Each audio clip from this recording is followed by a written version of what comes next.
Salut à tous, c'est Greg de Dessin Indigo. On va parler de bouche, de dessin de bouche. Si on veut dessiner ça de façon réaliste, il va falloir mettre quelques détails supplémentaires. La plupart du temps, quand on veut dessiner une bouche de façon très simple, que ce soit sur un smiley ou peu importe, on représente des choses dans ce genre.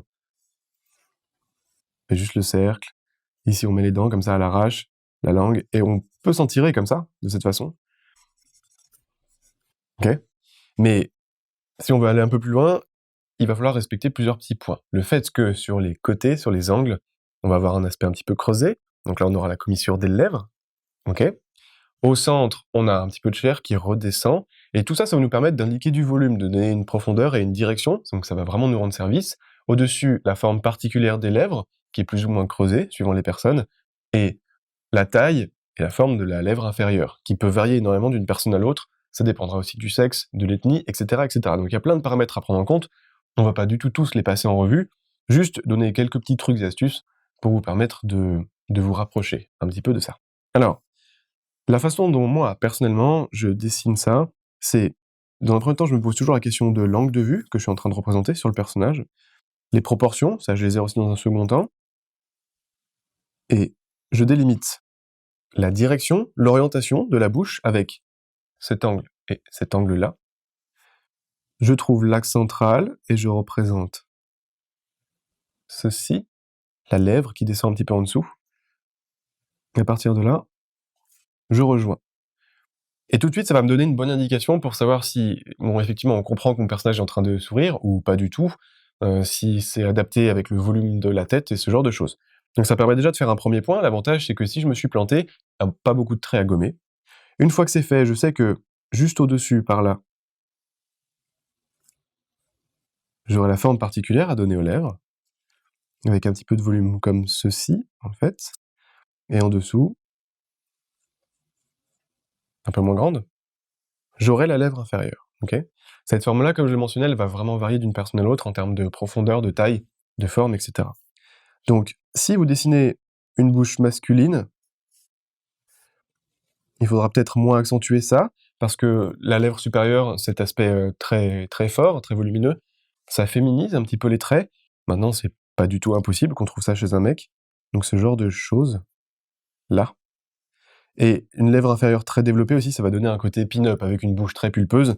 Si c'est pas du tout l'aspect qu'on veut donner, on va venir mettre un peu moins de forme là-dessus. Parce que vous voyez que ici c'est relativement sobre, neutre, mais à l'inverse, si je veux accentuer ça,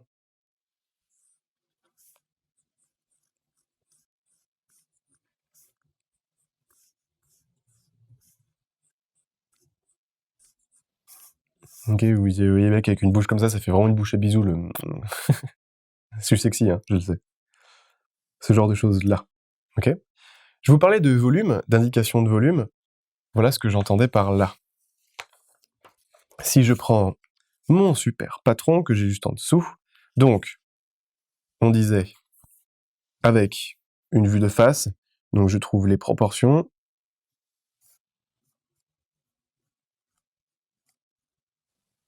ok, ça me va.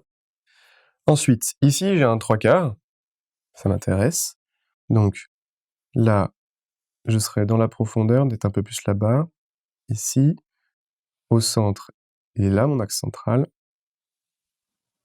Donc j'hésite pas à venir écraser ce côté-là, hein, vous vous en rendez compte, afin de pouvoir montrer que c'est diminué, c'est par l'aspect qui va dans la profondeur de la tête, et un petit peu par la perspective aussi.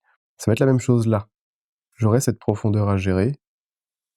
Donc si mon axe central est ici, je verrai plus cette partie-là, qui sera plus grande visuellement, que celle-ci, bien évidemment. Ok. De profil, là encore, ça va dépendre du personnage que vous êtes en train de représenter.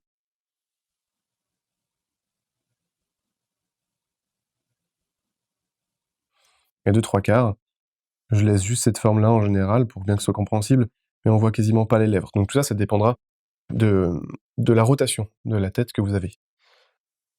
Donc si je résume tout ça, sans faire trop compliqué, vraiment juste la base, les informations principales qui m'aident à construire la bouche sont, dans un premier temps, la largeur maximum, donc les creux qu'on va avoir ici, et changer leur orientation quand je fais mon dessin, donc quand j'ai ma mise en place. Changer leur position, ça me permet de valider la forme de la bouche, Sur cette ligne entre les deux, j'aurai, au niveau de l'axe central, je l'accentue ici sur le dessin, la petite pointe de la lèvre supérieure qui descend. Donc rien que ça me permet d'avoir une idée de la forme de la bouche, de la torsion et du volume sur le visage, et de valider les choses. Puis je dessine la lèvre supérieure, avec plus ou moins de recul ici en fonction de la personne que je suis en train de dessiner. Et enfin, la lèvre inférieure, et toujours systématiquement en tenant compte de la perspective. Donc vous voyez bien que là, les proportions ne sont pas applicables à un visage de face. Si je le mets ici comme ça, on a l'impression qu'elle est en train de tordre la bouche sur le côté. Donc, ces informations-là, les angles, l'axe central, c'est à partir de là, à partir de tous ces éléments, que je construis ma bouche directement, et ça va assez vite. Et c'est pas ultra réaliste ce que je fais, mais ça permet déjà de se rapprocher un petit peu de ça, et on s'éloigne de l'aspect complètement cartoon qu'on a ici par exemple. Donc entraînez-vous à faire ce genre de choses, allez récupérer les exemples et les patrons que je vous donne comme ça, ils sont dispo en téléchargement gratuit, donc n'hésitez pas à aller y faire un tour. Sur le site de Dessindigo, on a une formation Les bases du dessin qui parle un petit peu plus en détail des proportions qu'on a sur le visage, donc si ça vous intéresse, allez y jeter un coup d'œil. Bossez, amusez-vous à construire des tronches et des bouches dans tous les sens, des trucs pulpeux ou au contraire vachement virils. Ça dépend que de vous. On se revoit bientôt sur Dessindigo, à la prochaine.